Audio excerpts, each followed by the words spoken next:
Hi everybody. Before we get started with this second episode of Rebel Women Lead, I am going to double check that the technology works. Let's have a look. It's thinking about it. Jess, have you got access on LinkedIn? If anybody wants to kind of just stick in a really quick comment to let us know that we are definitely live. I haven't got any people up at the moment. Let's have a look. Yeah, we're here. Fabulous. Hello, Jess. How are you? I'm well, thanks, for a Monday morning. How are you? It's Monday morning. I'm good. It's St. Paddy's Day. It is. I haven't had a Guinness yet. It's only 11:30. Oh, I know it's a little bit early. I'm wearing green. I'm doing my best. I have a green wall, so that's my contribution. Even better. So if you're watching us live or if you're catching up with us, I'm Suze. I am a leadership coach, mainly working with women who are already leaders in some form, all different industries, and also aspiring leaders as well. Bit more of a kind of like honest challenge coach, I'd say, and kind of getting to the heart of what people have got going on with their careers. And Rebel Women Lead is a part of my business where I was just a bit sick of all the really kind of boring LinkedIn lives. I wanted to talk to interesting women, and I wanted to talk to interesting women leaders, and not kind of like do the usual cookie cutter nonsense of typical LinkedIn lives where you kind of get really specific information like this is what you will need to do in your career, and nonsense. It always ignores underrepresented groups, what people have got going on in their own lives, dealing with systemic issues in business as well. So I have with me today the wonderful Jess Falconer from Audible. Welcome, Jess. Thanks, Suze. Happy to be here. Very excited for. Now, you have been working in people and leadership development, HR, learning development for quite a long time. Yes, maybe longer than I care to admit. We won't get into age. You're okay here today. Okay. It's a safe space for age, especially me at the moment. Definitely feeling very middle-aged right now, and that's not a bad thing, quite freaking frankly. No, it's a good thing. It. So we were just discussing a fun fact that you'd want to share, like a not painful icebreaker, and yours is that you were disappeared by David Copperfield, the magician. I was. Yeah, it was about 14 years ago. I was on my honeymoon in Las Vegas and was one of the lucky people to be part of this magic trick, and have been sworn to secrecy by the man himself. So can't share any of the details with anybody. But it's so funny, Suze, because when you asked me that, my immediate reaction was to go, oh, I don't love the fun fact, the pressure, the fun fact. But then I thought, I've got one in my back pocket. And I think that is the trick. It's to have a fun fact in your back pocket that you're comfortable to share. I love it. That's a real. I wanted to know kind of exactly how it was done, but as you've been sworn to secrecy. No, and he bribed me with a signed photo, so can't say a thing. Disappeared by David Copperfield. Just sounds a little bit wrong. Like I'm glad you're here today, Jess. Yeah, I'm here. I really am, in mind and body. So let's talk about leadership and women leaders and careers. My first question to you is actually, do you remember what your first day, your first proper job was like? For all those kind of like aspiring leaders, I think this one's always interesting to hear. Yeah, I'm not sure if I remember my exact first day, but my first job, my first proper job, because I had a few sort of filler jobs, let's say, before my actual first proper job. But I think the important thing to say is that I was 19 when I started my first proper job. So I didn't go to university with the rest of my friends. A couple of us sort of went out into the working world fairly early. And so I think my first impression of my first job was, oh, okay, this is different and quite scary. And for me, it was a lot of just being a little bit awkward, being that sort of 19-year-old, not particularly confident yet in my own sort of skin or really thinking about where this was going to lead me. And I actually worked in an insurance company for about 2.5 years. That was my first sort of proper job. So it was quite an eye-opener. It was also back in those sort of halcyon days where I hate the phrase now, but worked hard and played hard, I think is probably a good description, which my 19-year-old self did quite enjoy. Yeah, I think that's probably my first sort of experiences of that first job. And insurance, I'm assuming back in the day, it's kind of like all suited and booted. Yes, suited, booted. Not very many women wore trousers to work, so was very much a kind of skirt or dress situation.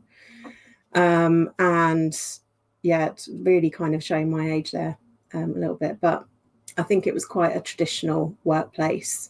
A lot of the women in the organisation, or particularly in my team at the time, did kind of back office roles, so weren't really kind of out doing the broking.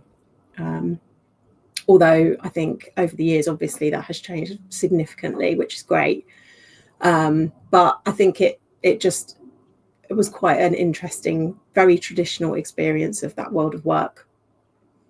And that was insurance. So, and you're now a big deal in people in Audible.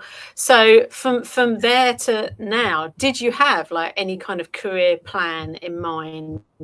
Did you see kind of certain areas that kind of like, yeah, I'm really good at that and I really enjoy it, or really like the people involved in that particular area?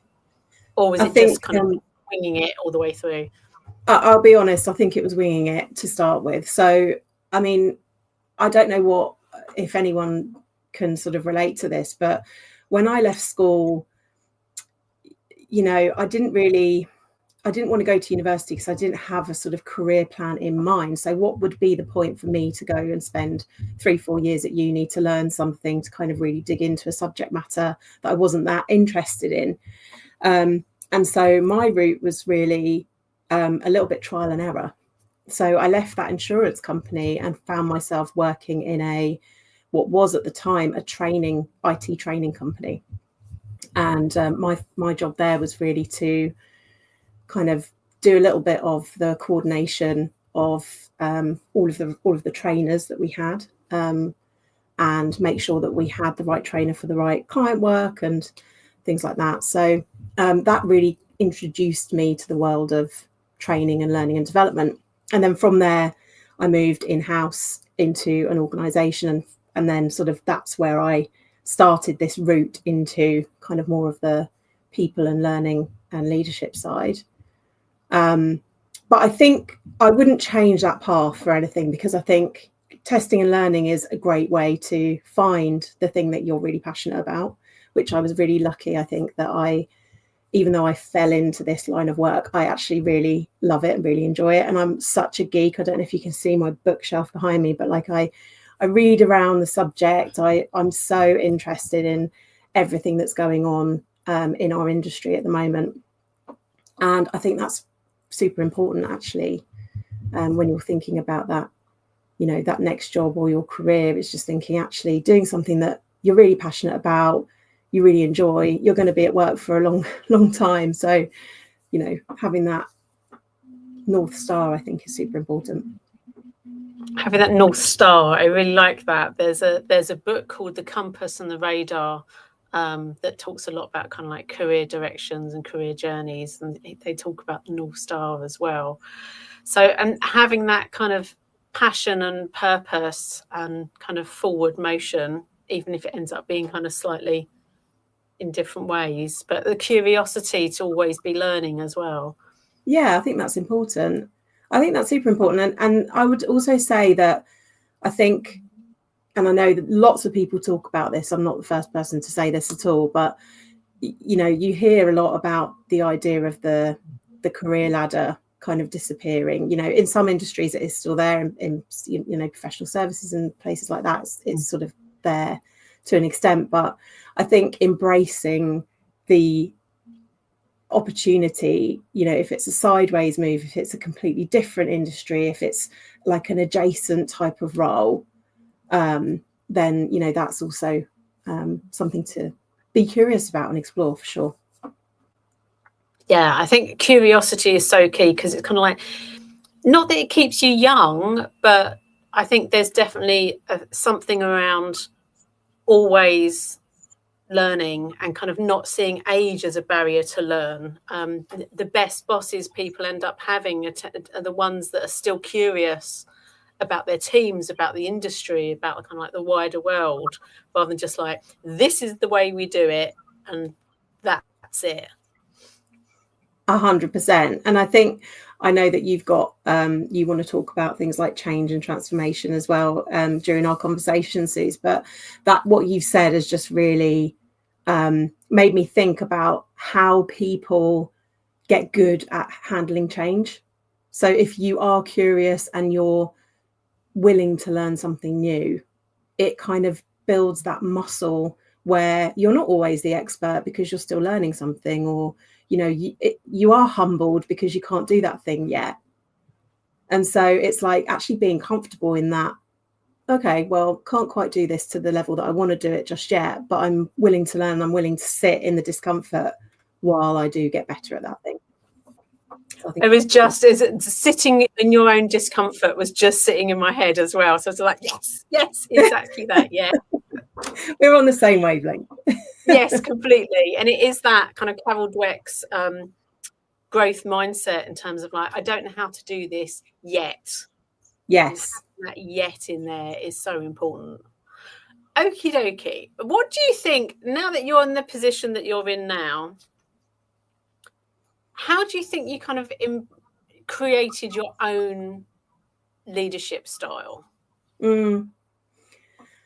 I think I learned from a lot of other people. So I don't think that anything I do is necessarily unique to me. But what I would say is I've had a lot of managers and leaders over the years in various different roles and industries. And I think just reflecting on what were the things that I really enjoyed about my time with that particular leader, or enjoyed about that time in that team. What were the kind of things that those people did, and how can I maybe adopt or adapt some of those behaviors to how I show up? So what are some of those behaviors for you? Yeah, I'll give you an example. In one role, I was lucky enough to be part of a project team on a really meaty project, and my boss at the time, I think we'd been working together maybe 6 or 9 months, so not a huge amount of time, but she could see that I was really excited about working in this project group, and I was really like chomping at the bit to kind of lead on some of these work streams. And she let me, she just gave me the reins, and she was like, yeah, I trust you. You know, obviously come to me if you've got questions, or, you know, if you want to run things past me, and I'll be there as like the safety net, but feel free to go and experiment and do things in the way that you want to do them. And that, to me, having that sort of clarity around what I was expected to deliver, the autonomy to actually do it, and also being able to use what I really value, which is my creativity, to kind of build out what that program looked like. It was just such a great learning experience for me. And that's something that I have really taken with me into other teams that I've led. So it's that, you know, identifying those moments or opportunities where, okay, I know this person really wants to develop in that area, or it's something they might have a little bit of experience in, but how can I really support them to go forth and do that thing, and to feel supported? in kind of experimenting, really, you know, and maybe they fail, maybe they do, but it's not about necessarily it being perfect. It's about that learning opportunity. And learning from the failure if they do fail. Quite right. As well. Which is the way we learn at the end of the day. It's having that opportunity to try something, maybe get it partially right, and then tweak it for next time so that you're actually nailing it. And that trust in your staff, trust in your teams, trust in your departments is so important, because we see what happens when that isn't freely given, and it's micromanagement, it's bullying, it's people getting burnt out, it's presenteeism, all of those things, which doesn't make for, you know, a healthy organization, but in the end, in terms of kind of like bottom line, doesn't make for a healthy financial organization as well. So a bit more trust coming from leadership would be great to see from other people. Totally. I do think some of that micromanagement that people experience does stem from fear. So, you know, if you have a manager who, for whatever reason, is, you know, concerned about delivering, or, you know, worried about how the team are being perceived, or whether they're going to hit the targets, whatever it might be, that fear is what sometimes drives that micromanagement, because it's the control. Like when you're uncertain, or you're worried about something, you want to try and control the situation as much as possible, but really thinking about where can I relax some of that. And it's just like taking those small steps to really get into that, you know, get out of the micromanagement and get more into that trust and freedom within a framework, obviously, for your team. And what would you like to see from kind of aspiring leaders, or even kind of from potential team members that end up coming that end up working for you? Is there particular behaviours or qualities you'd like to see from team members? Yeah, I think on the one hand, there's behaviours that you want your team members to exhibit, but don't forget that as a leader, you're setting the scene for seeing some of those behaviours, right? So we talked about trust. You know, ideally, what I want when I'm in a position where I'm leading a team is, you know, people to not be concerned about having a different idea for doing something, or, you know, thinking about how they can bring something new into the organisation that's going to solve a problem. You know, I don't want to be the barrier to that. I want to be the enabler. But again, it's that you've got to create the right environment and the right conditions for that to happen, so it doesn't just happen by accident. But yeah, I think what do you see as some of those conditions then, or the right environment? Yeah, so I've done a lot of work around inclusive leadership, and really thinking about like what are those right conditions, and thinking about the environment that you're setting. And I think a lot of this comes down to you role modeling those behaviors. So if you have tried something and it hasn't worked, share that with your team. Like, be open to sharing your missteps or failures, because then that encourages other people to kind of test and learn and try different things. I also think we, you know, in some organizations I've worked with, I have experienced this a lot, but not speaking before your team do. So allowing that conversation to happen, you know, within your team before maybe you kind of lean into that conversation and share your perspective or share your view. I think people don't appreciate that sometimes your team are looking to you to set that direction, but oftentimes they will have great ideas or great, you know, thoughts about how to do those things differently. So really just being as kind of open to those opportunities as possible, I think. I really like that, not speaking before your team does. I really like that. And it's really lovely. It's a fairly straightforward one. Yeah. You'd so think, funny. Wouldn't you? It's not rocket science, funny. You'd think.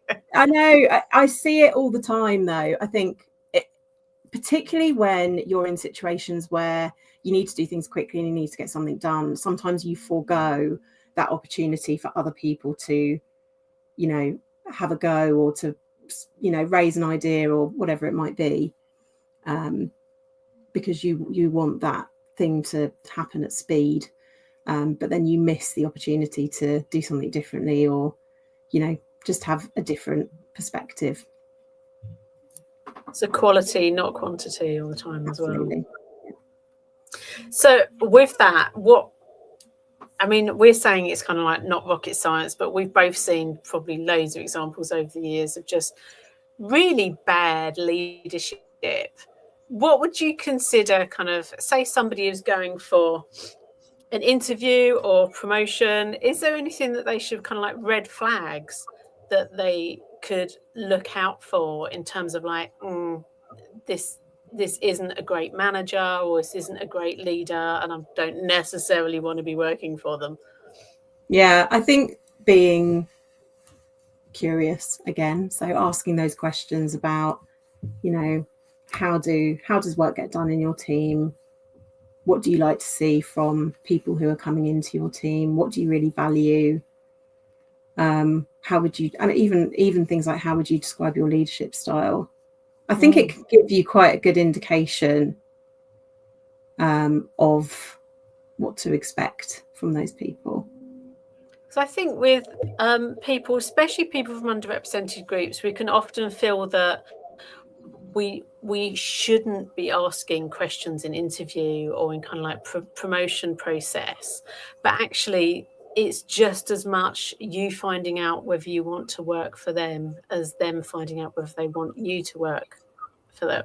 Is that the right way around? You know what agree. I mean? No, I agree with that. I think people come to an interview process for different reasons. And I always, when I'm talking to people about moving jobs or, thinking about how to prepare for an interview, I always try and get them to think about, like, you want to be in a position where you're running to, not running from. So, if you're running to, you want that thing that you're running to be as, clear and specific in terms of like what you want for the next step as possible. So in order to find out that information, you're going to need to ask questions, because it's not all going to be in the job description. It's not all going to be in the conversation you have with the recruiter. Like, ultimately, you're going to be working with this, your manager on a day-to-day basis. So that's where you're going to get a lot of the ways of working and, the reality of the situation from. So yeah, I definitely think that asking questions and really getting as much information as possible about the context and the reality is super important. Helps you make the decision. And is there anything else that people can do outside of an interview process or promotion process to kind of gather that information for themselves as well? Yeah, I think using your network. So if you know people who work in that organisation or in that industry, even, like, I think the people and talent and learning space is, quite a neat group. And so obviously, depending on the sector, you might have more people in your network than others. But I always try and sort of think about, okay, well, how can I find out more about that organisation? Is there someone I know or is connected, a second or third connection, who works in that organisation who I can speak to? Or, is there someone who might know that person who would be willing to, like, have a coffee with me, or, just give me some more context? I think doing your research, talking to different people. Yeah, I think those are the things. People are often very willing to have those conversations as well. It's kind of like just 10 minutes of your time for a quick, virtual cuppa. Just want to kind of find out some more info from you about this particular role or the particular manager or the particular company. Don't be afraid in terms of kind of like stepping up and kind of approaching those people, even if it's just, I do most of my kind of work through LinkedIn, and LinkedIn is a great tool in terms of kind of like just saying, I won't take up too much of your time looking at this company at the moment. Such and such, I know such and such. Can we just have a quick 5-minute chat? People are more than willing usually to have those kind of conversations. I would say so. I also think, and again, I'm not sure, I'm sure there are other types of communities for other industries, but in the learning and people space, there are a ton of communities. I'm a member of quite a few of them on different Slack channels, LinkedIn groups, and really kind of being part of that community, I think can, you know, give to get, basically. So you're sort of sharing a lot of maybe experience and expertise with people in that community, and then when you need it, people are much more likely to share their time and experience with you as well. So it's kind of like feeding it before you need to kind of grab something. Yeah, I agree with you in terms of Slack channels as well. I'm quite a few different ones, and on the kind of L&D and training side, People Geeks. I love People Geeks. Yes, it's just got a good sense of humour about it, and it's quite global as well. Yeah, very handy. Always like a geek in the name of a channel. Within your sector, are there any kind of radical changes that you would like to see happen? I think yes. And I'd also say different organisations are ready for different things. So as much as you might be, like, I know a lot of people in the learning and talent space who are, you know, absolute spearheading a lot of the kind of technological changes and other changes that we're seeing in the sector. I think we can't ignore things like Gen AI and other things like that coming along. And so, you know, being an early adopter is something that I think all L&D people should be kind of leaning into, not least because they need to role model that for the rest of the organisation. But I also think there's something about being able to cut through the noise of all the different shiny new objects that are out there and actually assess whether it's the right time for the place where you are at the moment. So, you know, are you working for an organisation that can benefit from that particular shiny new object, or are you working in an organisation that actually is really not there yet in terms of level of maturity? And so you might need to kind of creep up to that rather than kind of going straight to it.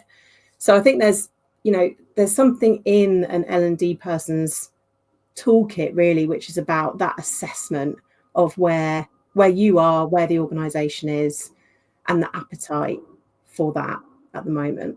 I think saying that, we also are that conduit to sort of say, okay, well, actually, organisations that really embrace this new way of thinking, whether it's like a skills-based organisation or other things, you know, they are really seeing gains in these areas and kind of highlighting all of that great stuff. So, you know, but I just think it's about where are you? Are you ready to have a conversation? What shiny new things do you want to focus on? What's going to make most sense? And what's not going to cost the most money for the least return of interest? Well, yeah, I think that's quite an interesting one, because we've been doing a lot of thinking quite recently about, you know, where do we bring the most value in the organisation? And, you know, with a lean team, we've got to be really specific about where we play, because we can't, as much as we'd like to, solve all the problems. So where are we going to be able to really solve a big meaty problem that's going to have a big business impact, and also kind of showcase what our team can do in terms of delivering that impact and value? So I think it is just being smart and assessing, like, what are the areas where we can lean into, where are maybe some areas where we can borrow, you know, ideas from other places, or kind of bring in things that aren't necessarily going to break the bank, and work out what those, you know, where we do need to kind of build ourselves, buy in, borrow, or even automate things, to kind of make sure that we're spending our time in the right place. And where do you see, I mean, this is crystal ballness and a bit off topic as well, but what do you see the future as in terms of employee engagement and L&D and people? Because lots of companies, especially at the current time, are cutting back on available jobs, or cutting back on staff, or it's kind of like there's quite a vice grip around some sectors. So it's kind of like, let's just get people in to do their job, and learning and development, employee engagement ends up being seen as a kind of add-on. So what would you like to see the future to look like? Well, I do think it's cyclical though, right, Suze? Like, we've gone through this before, where there's been periods of time where learning and engagement and other things have not been top of mind for people, and then all of a sudden they've become the most important thing a people team can do. So I think there is that cyclical nature of, sometimes things are super important, sometimes things are on the back burner. But I think for the sort of the state of the workforce, if you like, in the future, I mean, that's a huge question. How long is a piece of string? But one of the things I think we'll see happening more is really thinking about what are the skills that are just transferable everywhere. So what are the skills that, you know, it doesn't matter what sector you're in, doesn't really matter what team you're in, but like, you can transfer those skills to different projects or roles depending on what the need is in the organisation. It becomes much more of a fluid activity than necessarily being tied down to a particular team or department. Now, I think some organisations are much further along in that journey and really embracing that, and other organisations are not quite there yet, or not even really thinking about that at all as their operating model, which is fine. But I do think we'll see much more of that, you know, not necessarily being tied down to a job title, but almost having this broader package of things that we can possibly do as an individual in an organisation. And those transferable skills are so important and becoming more and more important. And I think we are now at the stage where we're getting away from seeing skills very delineated in terms of, these are soft skills and these are hard technical skills, but seeing much more as a kind of portfolio of your skills that are movable from place to place, different behaviours, different knowledge, communication skills, you know, all of those kind of different areas. Yeah, I think that's right.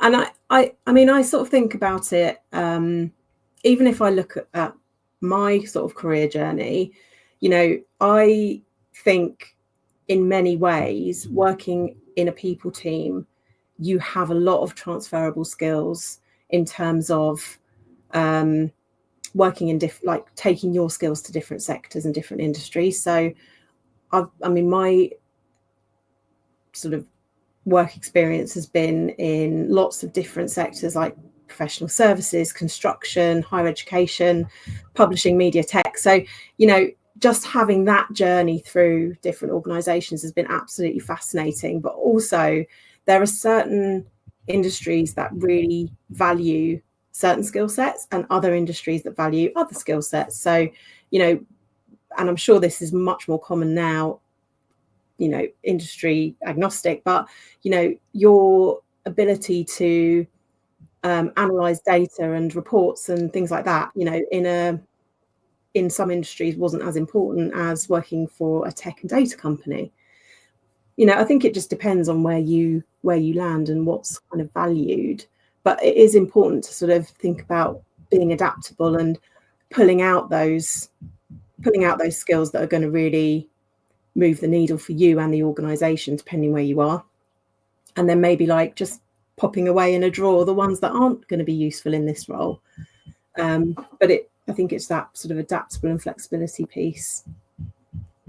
And really kind of for everyone to kind of look at themselves individually in terms of what are they currently gaining from the job they're at the moment. Are there any areas that they want to, you know, develop while they're in their job that they know will help them in the future? And like you said, are there some things that kind of like, yeah, just do them in my job at the moment, but aren't necessarily going to be future usable as much? Yeah, and I don't know if we can necessarily always predict the things that aren't going to be as useful in the future, but like we was talking about before, the capability, the sort of ability to be able to learn something new, to not be immediately proficient in the thing and to go through that beginner arc, you know, and that learning journey is going to stand you in good stead, because it just helps you to recognize, I'm not an expert in this thing at the moment, but I am going to really work at it. I'm going to ask for feedback. I'm going to, you know, be curious and read around this particular thing. And I'm just going to keep testing and experimenting and learning as I go. I think that adaptability and flexibility is going to be, it is at the moment absolutely key for people to thrive. Yep, ability to adapt to change as well, and curiosity to keep learning. Absolutely. Who has been instrumental in kind of your journey to where you are at the moment, and have they kind of helped you in terms of breaking through kind of traditional or systemic barriers? Yeah, I think I've been quite fortunate along my career journey to have some really great mentors along the way. So I'd say, you know, a couple of my ex sort of managers have been super helpful in just helping me think about what the next move is, and whether that is a, you know, adjacent move, a sideways move, or if it's a kind of move up as well, because it's not always that step up. It could be much more of a sort of sideways broadening move than that step up. I've also opted in for mentoring programs. So the L&D communities that I talked about before, a lot of them run mentoring programs that I've initially been mentored in, and then latterly have been mentor for others. And I think that's also a great learning opportunity, because you're, like, for me, I'm getting an insight into what it's like doing my role or a similar role at another organisation. So that also helps me think about how to do things differently in my current role. And then I think more closer to home, my husband's been hugely supportive all the way through. I think I definitely wouldn't have done my master's degree had it not been for his encouragement. And then I'm really lucky to have what I call my personal board of directors, which is a great group of women who I worked with at a previous organisation, probably about nearly 12 years ago now. And we meet really regularly. We support each other through lots of different things, whether that's sort of personal changes or, organisation changes and role changes and things like that. We always champion one another. So I think it's important to get that encouragement from lots of different places. Yeah, I like that, the board, your personal board of directors. I've heard that from a few other women leaders as well. And I personally kind of like, I'm not in a particular sector anymore, but just in terms of kind of coaching and the business, have my own kind of personal board of directors who kind of will say it to me straight a lot of the time, yeah, and kind of cut through the ball, but also be really supportive and kind of champion what I do as well, which is so good to have.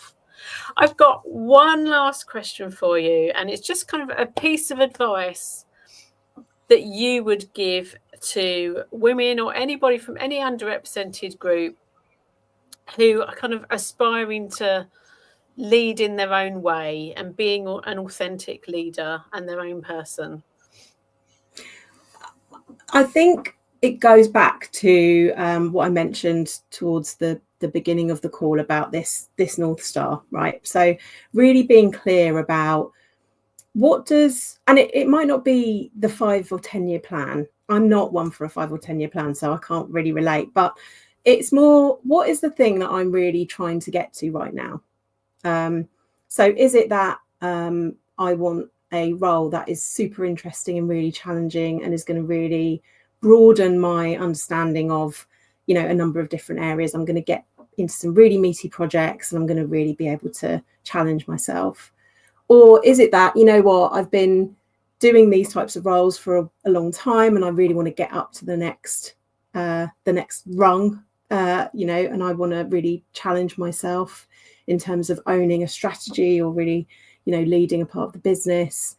but really being clear about what that is, and then working backwards to think, okay, well, you know, have I got the transferable skills that I need? Are there any other things that I might need to do before I kind of get, you know, really get going on that? I think the other thing to remember is that I think this research was done probably about 12 years ago now, 15 years ago, but, you know, men will apply for a job when they're 60% qualified. Women will apply for a job if they're 100% qualified. And those percentages have probably shifted since that research was done. But I think it remains that, you know, men are much more likely to advocate for themselves than women. But I think really advocating for yourself, being clear about what you want, being clear about what it's going to take to get there, and really kind of pulling on your network and other things to kind of leverage everything that you possibly can to help, you know, stand you in good stead, and not being worried about if that doesn't come off, you know, taking the risk. I think putting yourself out there is really important. Trying rather than not trying. Exactly. I always feel like if you're going to be disappointed, you're going to be disappointed anyway. So you may as well like try. Do you know what I mean? Like take the risk, and if it works, it's great, brilliant. And if it doesn't work, then you'll learn something from it, and you'll get over the disappointment, and then you try again. It's back to that growth mindset. Like, well, absolutely. If it doesn't work, then I'll tweak it. Test, tweak, fail, test, tweak, try again as well. That's not growth mindset, but it's the testing cycle as well. Thank you so much, Jess. It's been such an interesting talk. We have gone through my questions, but we've kind of gone around it as well in terms of talking about teams and behaviours and that side of things in terms of just keeping curious, always learning as well, and that there isn't, you know, I've said to people in the past, unless you've got your finger on some nuclear button somewhere, there isn't a thing as failure. You know, it's okay to try and keep trying. What have you, and that's part of resilience as well, isn't it? Kind of like, what can you learn from that experience, and what can you tweak and change again for next time? Absolutely. Yeah. Oh, it's been a joy, Jess. I'm so glad we got to do this, despite kind of like life continuing. We got there in the end. We got there in the end. One crutch down, so that's something. That's good. Thank you, everybody that is listening into this, and thank you for your comments. And also, just thank you to people who watch it after the fact as well. If people want to find out more about coaching with me, they can just have a look on my website, susanbbentley.com. I coach pretty much kind of like how we've had this conversation, to be honest, kind of honest challenge and curious about the person that I'm coaching with. Curiosity is always a good thing. Thank you so much, Jess, for joining us today. Thanks, Suze. This has been such a great conversation. Really enjoyed it. It has been, and people are putting up little hearts and little I don't know what they call it. Thumbs up. That's it. Thumbs up. I had to think about that. What thumbs up was as well. Thank you, everybody. Take care today.